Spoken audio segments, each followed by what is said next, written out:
Joshua Church. Hey, everybody. So, today I'd like to talk to you about the new Guillermo Del Toro Frankenstein adaptation on Netflix. I know spooky season's over. You know, the pumpkins are rotting in the fields, and ghouls and goblins and ghosts and monsters have been put away. However, this is, with the cold in the movie and the snow in the film, maybe it works better as a holiday film across all holidays. So I'm going to count it. So, Frankenstein. Now, if you're a person who has read the novel, Mary Shelley's classic, then you're very familiar with the content of this film.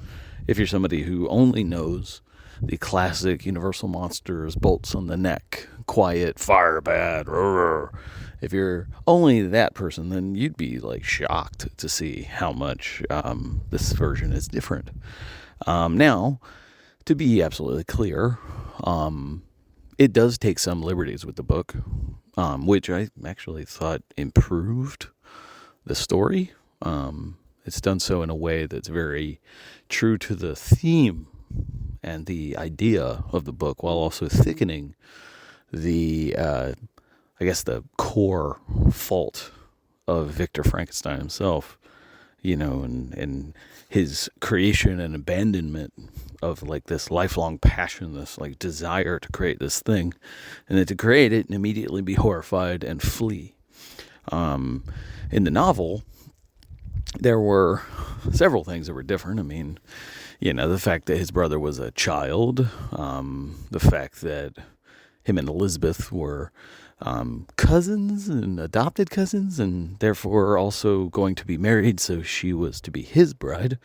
The fact that his father was still alive. There's a lot there that's different. But the changes actually help. Making his father be an absolute shit helped hammer home the repetition of trauma, and that would make him an insufferable shit who couldn't connect emotionally to anybody. And then adding the mother loss and the, subsequent, Oedipus kind of tendency to want to repeat the love of his mother, which is why his mother is played by Mia Goth, who also plays Elizabeth, who is the woman he's infatuated with, who is betrothed to his brother. And also having him drink milk, it's like a repetition thing of him being like childlike in the fact that he was frozen the moment his mother was, was passed. So it kind of worked to change these things. To hammer home that this is like a story of trauma. A father who should have never been a father, who is repeating the trauma of his father. And, as a person who has gone through that and has decided to end the trauma cycle with me, I can feel that. So it was very kind of personal whenever I watched it. Now, as far as the cast, Guillermo absolutely nailed the casting. I mean, everybody's fantastic. Oscar Isaac. I mean, immediately enthralling. He plays Victor at several different points in his life and changes him each point. Jacob Elordi, who plays the monster creature or Adam, he's phenomenal. I mean, the choices he made with this physicality and the emotion felt through his eyes, he's engaging, amazing. I mean, the whole time you're just kind of moved by how childlike and, peaceful he is at the beginning, and then how much full of rage he is at the end from feeling like discarded by his master and forgotten. And he just did a great job. I mean, it's just beautifully acted. Mia Goth and Christoph Waltz and just everybody. Everybody's great. I mean, the acting is like through the roof, and some of the lines are just gothic and amazing. I mean, and of course, as is usual for Guillermo, all of his production design and creature effects and costumes and everything is just glorious. It's so good. This movie just absolutely should be in the Oscar conversation for just a variety of reasons, because there's so much good. I mean, it's gorgeous as a film. There's so much like layering to like color design and choice. The mother being red and representing blood and passion and it flowing through the film.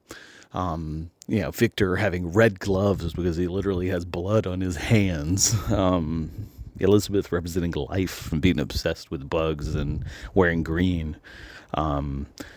His father wearing black. Like, it's just like all of this is just visually engaging and stunning.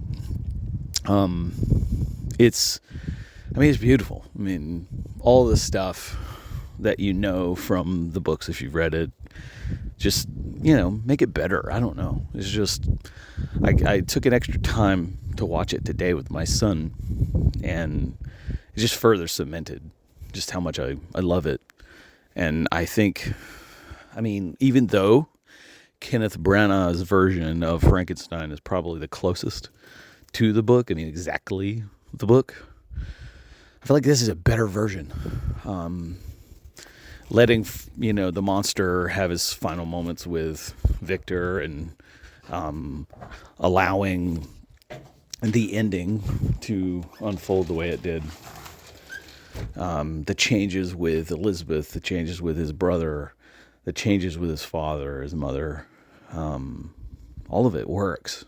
Hammers home the theme of the book, and to me, make this a more beautiful and touching rendition than it should have been, because the book is tragic as hell.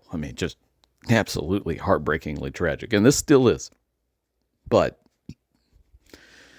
it has a more hopeful tone in the ending. And maybe that comes from Guillermo being older, Mary Shelley being 18, 19 when she wrote it, a different point in his life. Maybe that helped.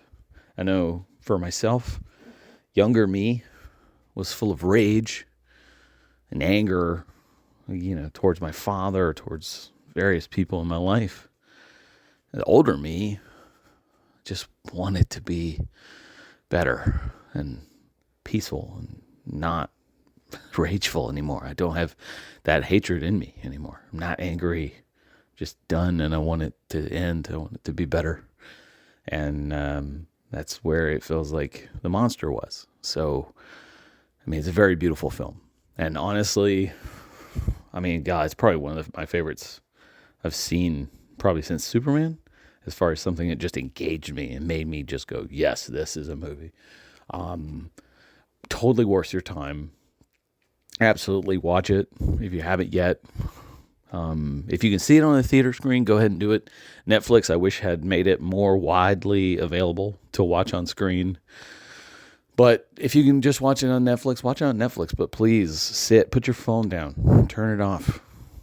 Watch the movie. Engage with the movie. Watch the images and listen and pay attention and focus, because this is a once in a lifetime movie. It's just absolutely an event worthy of your time. If you love the Universal monsters like I do, if you're somebody who cared about that, if you love fiction and you love novels, you love reading, you're a person who loves literature, it's worth your time. This is a heavy movie, and it's good. It's emotional. And there was a point where I rolled a tear, just without knowing it was forming, because I just felt kinship with the monster for a moment, and I was like, wow, oh my God, how did that hit me just randomly and almost to the point where I didn't see it coming.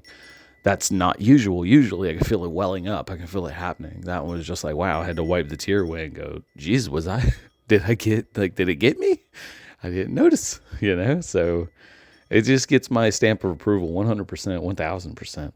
I don't consider this a horror edition, just a literature edition, a film edition. Just, this is a movie worth seeing, and you absolutely should. And that's all I got. So definitely see this. See Predator Badlands too. I need to watch that one. I hadn't got a chance to. I went and saw a football game So hopefully I can see that soon and give you guys a review. Until then, I hope you guys are having a great, week. Enjoy Veterans Day. All the love to all of my fellow veterans. Go have a free meal. Remember your brothers in arms. Raise a drink.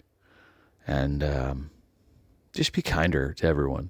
I mean, this is the theme of the last two movies I've given a beautiful rating to, I guess. Superman and now Frankenstein.